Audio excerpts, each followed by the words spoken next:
I was in line the other day, and there was a great deal on a 36, maybe more, 40-something, 48 pack of toilet paper.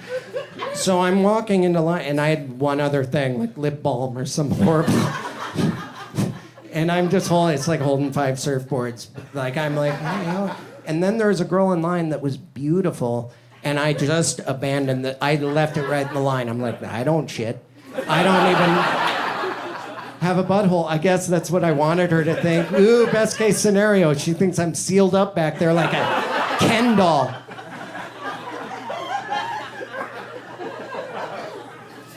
Something happens around wintertime, and it's cold enough here that you're around family, you end up eating summer sausage, off season.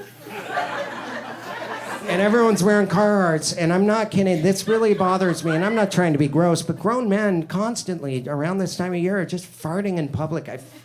Every bar I walk into, I'm like, 7 farts. Like right away, I'm like, oh, okay. And it's the worst kind of that crop dusting thing, where men just go, brah, brah, bop, bop.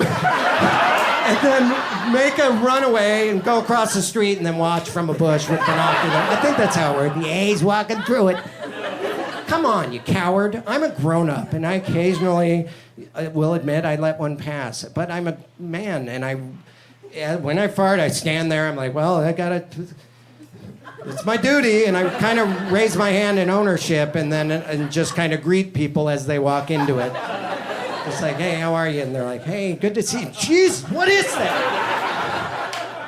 It's a move I like to call cobwebbing. Like, they're just like, oh, God, what is it on me? Where is it? Do you see it?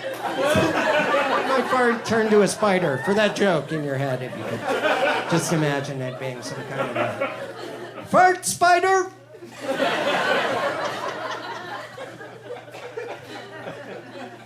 I was at a fancy party where we did have to yell surprise. And it was at this rich guy's house. It's like, oh, you're a millionaire. I didn't. That happens all the time. Just people are rich and you wonder why. Right? I don't know. But once we got in there, he was like, hey, welcome. This is the guest bathroom. Do not use this main bathroom. That bathroom's off limits. And I was like, fuck you, I'm using that bathroom. And I went in there, and it was a huge room. It was as big as his living room, and it was gorgeous. So I sat down, the toilet seat was heated, and I was like, I could get used to this. And then on the wall, affixed to like the shower glass, was a remote, and it looked like it was for the shower head. You know, it had like water tenacity and heat, and I was like, well, let's see what this can do. And it just was shooting up my butt. It was a bidet. I didn't know that, and I got it super hot and super powerful. I was like, I could really get used to this. Like, it was like eyes on the prize, and I was loving it. And then I pushed it again, and the thing fell down, hit the ground. It opened up, and the batteries, one rolled that way, one rolled under me. The other one rolled out the fucking door. Under the door, and I'm like, what in the... And I had my pants down. I had already been in it. Someone started knocking. I'm like, fuck this. So I took one leg out. I gathered battery, because I had to keep my hand over the water. It was like shooting up. And I finally and then someone came in like, what's going on in here? And I said, this is exactly what it looks like.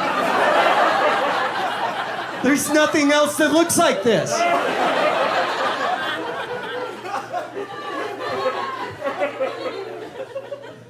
And then I noticed at the end, there's just an off button on the toilet. I just quit smoking. Thanks. No, sorry. Don't clap. I said it wrong. I quit just smoking. Now I smoke and chew. Copenhagen, Skoal, Beech Nut, Big League Chew. That's a gum. Raw bacon, coffee. I drink a lot of coffee, and coffee grounds, and cigarettes. I'll smoke like one of them, put the rest of the pack into my lip with the chew and the coffee. Anyway, my new addiction's having diarrhea.